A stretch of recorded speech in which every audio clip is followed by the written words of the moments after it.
Hey, what's up guys, YST here and welcome back to another Raid Shadow Legends video. And today, for the first time ever, we've got Mr. ColdBrew in the game. How's it going?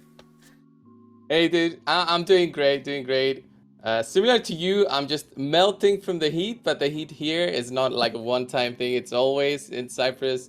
We're burning up in the summer, but it's fine. I hear you guys in the UK are having some crazy weather. Yeah, we're melting like ice creams out here. We're not used to it. You guys got that Cyprus weather, so you're used to that stuff, right? Yeah, and we at least have the beaches to cool off, you know, when it's getting too much. Yeah, for sure. It's so funny when I was just doing your introduction, I was like, we got a ColdBrew in the game. I got mixed up with the ColdBrew gaming. But yeah, guys, this is our first ever collaboration. If you don't know who ColdBrew is, then you're probably living under a rock. But all of his stuff will be in the pinned comment and in the description, so go drop a little subscription and all that good stuff. And we'll also be doing a part 2 to this video where we'll be breaking down some HP burn champions that we think really dominate in this game. So if you're interested in that, make sure you guys go check out that one as well. But in terms of this video, we're going to be breaking down our top 10 most wanted, doesn't have to be the best, in this game. So do you want to kick us off here today? And see Yeah, what so I asked that before we started doing this, like, what you mean most wanted? Because every person out there has different most wanted lists, and it's more like our own personal lists, and it's not a general list, guys. So what we're doing now, it's based on our accounts, what we have, what we want to do with those 5, with whatever is left. So I've been playing for 3 years, and I've collected many champions. So what is left for me is lots of voids that I don't have, and those are the more difficult ones to get. But I surprisingly have a few non-voids in the list. I'm gonna start with those. And the first one for the list is gonna be Bannerlord Septimus. Ooh, I haven't got one either. It's very surprising, I would say, to many that I would put him in my list. It's not that he's one of the only ones I don't have from the Bannerlords, but he is such a cool champion because of that A2 hit, the big number hit, that it's so good to have it. Max HP legendary champion. I think there's only one that we have. Cavallax doesn't really count, does he? Yeah. With the enemy max HP that he has. So Septimus does those big single target hits. He was more featured for the Dungeons 20 for his big nukes to one-shot bosses, which was insane. So that's what I want to have him, just for fun, maybe a couple of videos, and not really for just to put him in some of my basic teams. I just love the way that he works. He's one of the OGs, and I just want him in my you know, pool of champions, I would say. Yeah. Septimus is one that I never thought that I would want, but now that you're saying it, it's like, how have I never pulled a Septimus yet? Like, he's a crazy champion, right? Look at that. So yeah, it is insane, and he can actually even be used in clan boss. So many people think he's only a dungeon champion. He can actually be used for the clan boss as well. Does solid hits. He's got a great passive. Works better in an unkillable or block damage comp. So it's not like you can fit him in all situations. But we reached the point where clan boss is really unkillables and block damage right now over anything else. Yeah. So sure. Yeah, he fits great.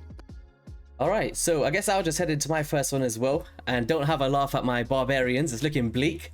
I've never pulled one. Oh my. Never. Oh my. It's just like a free champion and 2 fusions. I've never actually pulled one from a shard. But you really have a bad luck in there. Yeah. It's terrible. In terms of who I would want, I love the clan boss in this game, so Valkyrie is definitely on the top of my list. It's not because I'd say I need her, but it's mainly just, as you were saying, with the Septimus, for content, being able to bring in like versatile champions and build different teams. And just the size of her shield with that counterattack is just, there's nothing in the game like this, because Pelarium don't like counterattack champions. So, and she can hit really hard. Like, if you count the kind of turn count and how much she does over time, she smacks for sure. She is insane, not only for the clan boss, but she is used in PvP as well. So she's one of the 3 counterattack champions we have in the game, but she's not just that. You can fit her in other teams as well, and that's why she's the best for out of the 3 that we have. After 3 years, it's crazy that they didn't add one. But the big shields, the passive, even the leader can be used in other situations. The A1 skill, it's It's great. It's a great champion. I've got 2 of them. I was lucky enough with that. And yeah, I just mainly for me, I use her for PvP right now, but definitely I would say a must-have if you are anybody that's looking into doing more things with your teams and expanding, especially for PvP, doing high damage comps for clan boss. Kind of a must-have. Yeah, 100%. Do you think that ultimate Death Knight will have counterattack? It'll be our 4th one. Can you imagine? I have no idea what he will have, but I hope he's got an insane kit and is like a game changer. The way that Ninja was in the game. So Yeah. remember, people didn't really appreciate Ninja at the start when he was launched, and then those crazy teams where he was used in clan boss, dungeons, that A2 from Ninja. Imagine if the ultimate Death Knight has that's gonna be great. I had seen one comment where someone was like, the normal Death Knight has a single target sleep. The ultimate Death Knight is just gonna have an AoE sleep. All right, who we got next? I'm gonna keep it going with the non-voids because the voids are way harder to get, and this one is the one that beat you 2 days ago. Oh, here we go. So go to Dark Elves. It's Xavier. I don't have her, and she's such a cool champion for the poison explosion. I do have a Lenaro, which does a similar kind of damage burst, but not as good as Xavier. She is insane, and if you got the poison setup with her, she just makes again such fun comps, mostly for dungeons 20, but it just opens up the possibilities for the other dungeons as well, and it's a fun champion to have to test things out with any poison setup that you want to do. Yeah, thanks for reminding me about it with the Xaviers. I feel like I've lost 3 times now. No, you did very well considering Yeah. the faction that you had at the time that you beat the Fire Knight. I mean, there's counts out there that do not even do it at a minute 30. So yeah, Xavier is insane and really is unbeatable for Dungeons 20. Yeah, I wish that I never pulled this champion now. I don't even want to. All right, guys. Never say never. That's gonna be your next ancient chart. Oh, can you imagine? I'm actually gonna pull an ancient at the end of now just to see. All right. All right, so the next one's actually in the Dark Elves as well. Bit of a weird pick, and it's Astralis. Yeah. And when I told you this before we started recording, you were surprised. So, Yeah, I was like, what? Why? yes, so for me, I love making bomber videos. Probably the only person who does. I'm a bit of a crazy dude like that. Okay. But this non-resistible bomb that detonates after 1 turn, not the traditional 2 turns like a Soul Drinker or something like that. I think there's a lot of potential to do Bommel 90 strats, and I want to do a Astralis, a Gaius the Gleeful, and a Soul Drinker team with a Kaimar, and I want to just go in there, set the bombs, reset, set it all again, and detonate. And I think that'll be pretty cool, because I did get really, really close with 2 Soul Drinkers and a Gaius, but the detonation of the 1 turn and the cannot be resisted means that you could just up her attack to as high as you want, right? You don't really have to care about the accuracy like with the other champions. So yeah, I think... Yeah, Go on. so she's so good for that, and she also has a great passive, which is not so much utilized, but can be, fun to see in PvP situations where she health swaps with an enemy, and kind of flips the tables on them. And I actually have 2 of them. I think 3. Oh, really? I definitely have 2 Astralis. I don't use them that much, to be honest, but maybe after this video I'll think about it again and maybe do something with the Astralis. Yeah, bombs are, I don't know, I really like the mechanic personally. Not a lot of people are a huge fan, but even in go second teams with like some stone skin and laying out that non-resistible bombs, you could just imagine if you got 2 of these Astraliths and you just take down 2 of their best champions. It's a pretty cool team, I think. Yeah, I bet. Who have you got next on your list? Well, next on my list is gonna be Void champions now. Yep. Because as I said, like I recently got Dracomorph, so I was like, oh yeah, Dracomorph, fantastic. Now I have that off my list. So we'll go over to Sacred Order and Cardiel. Okay. Cardiel is such a cool looking champion with such an insane kit. All of his skills bring something unique to a setup. You can use him everywhere in the game, literally everywhere. There's not a single area of the game where I can think, oh, you cannot use Cardiel. This makes no sense. You can use him everywhere, and he'll have a place. He's got an ally attack, he's got a cleanse, a block debuffs, he's got a great passive, he's got a speed lead, he's got an A1 that heals. It's too much, but he's so good. It's so good. I just want to have him in my team. Yeah, he looks insane. Like, aesthetically, I was saying, like, him and Tatura Rhyme Tatura can be like the mount, and he can just hop on it and start riding. Oh yeah. Tatura, insane champion, but yeah, they could fit together, and that way. Yeah, he's so solid. Like, when you talk about versatility, like Clan Boss, Doom Tower, Arena, it doesn't matter. This guy just, yeah. Actually, I kind of want a Cardiel now as well. He's just one that just didn't cross my mind. Yeah, it's such a good champion, and he reminds me of that guy. Considering what I have, yeah, go ahead. He reminds me of that guy from X-Men. I forgot what his name is. Angel. Have you seen in X-Men? Seen X-Men, but I can't remember. I'll put a picture exactly on the screen in the edit anyway, so people can see what I'm talking about. Yeah, pretty sweet pick there. So good. Look at my Sacred Order. Sacred Order and Barbarians. This is why I had to go with the Orcs, pretty much. There's nothing here. Oh my. All right, so next up on my list, if I can remember the faction, there he is.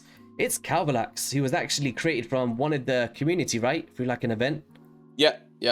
Yes. An event, somebody designed it, and Raid picked him as the winner. Yeah.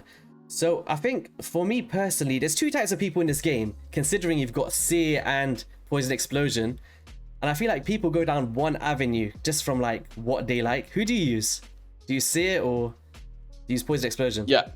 Seer, well, since I don't have Xavier, I could use a Lenarl. She is used in some teams, but she's not as good as Xavier, so I go with the Seer route where it's more instant. There's not that many animations with how Seer works with their A3 skill, so it makes for quick teams if you got Prince Kymar. Yeah, that's true. I actually prefer Elenaro. I don't know. I think the main reason is like if you pair it with a Dark Hail, he instantly detonates the burns as well. So when you consider that on the Fire Knight, being able to detonate that extra debuff, although you could just do it with poisons as well, I guess, but I don't know. I just think Elenaro's pretty cool. But yeah, Cavallax, mainly just to speed up my runs, because there's some teams where I'm using, what's his name? Taurus, the one that throws like the 4 poisons out. Yeah. So I think I'd like to remove that and just get a Cavallax in there and just speed up my runs overall. And that's pretty much all I would want him for. And the speed in all battles by 19%, I think will get me a really fast time as well in some of those dungeons. So basically just to speed up that. So good for that passive, which starts basically before the fight starts. It's very similar to how Hegemon works. Yeah. But I think he is a fantastic champion, but you need to have other champions with him to make him work. Can't just fit him in any teams and expect the same results. I don't have him either, but since I was gonna do 5 champions for this list, I couldn't fit him in there to the non-voids I want. Like I want Septimus more than this guy for some reason. Yeah. Although this guy would work with other stuff that I have, just Septimus is so good. So he took his place basically. Yeah, I think they should definitely do more events like this for the community. Is this the only one they've done? It's Cavallax, right? Or coming into the game? They did long time ago with Foley, but that was very long time ago at the start, I would say, of the game, with somebody designing Foley, and they basically almost stole the concept art of this of the character for Foley. Oh, no way. From, I think, yeah, well, they didn't steal it. They took inspiration with many things. Yeah. And that's what the guy who chose the design said he wanted that guy in the champion pool. So yeah, it's Foley and then it's Cavallax, but I want to see more. Yeah, 100%. Obviously. All right, so who's next up on your list? Next up in my list, I've got Leorius. Ooh, I actually just had the 10x. You did? Yeah. Oh my. I pulled him. It wasn't even the 10x. You know, during the 2x we just had, I had 3 void shards, not on Mercy. I literally pulled a Raglan 10 shards before, and he just popped out during the 10x on that Leorius. So good. Yeah, he is so good. The damage that he can do, and all the passives that he has on his A2 skill, and the actual passive that he has, makes him for an insane damage dealer with no need for an immunity set. It's just an amazing champion to have available. Yeah, in, 100%. in your kit, and he can work on defense, he can work on offense. His A1 skill does a big damage burst. He's got the decreased defense, he can apply fear, he can apply weaken. He's got an aura for critical rate. I mean, what else do you want from a damage dealer? Yeah, I I actually don't say know. that he's the best versatile nuker in the game.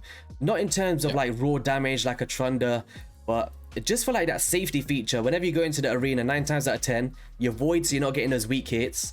You can hit twice against people like Rotos, which is nice. And then you got that true fear that can potentially lock them out and reduce their cooldowns.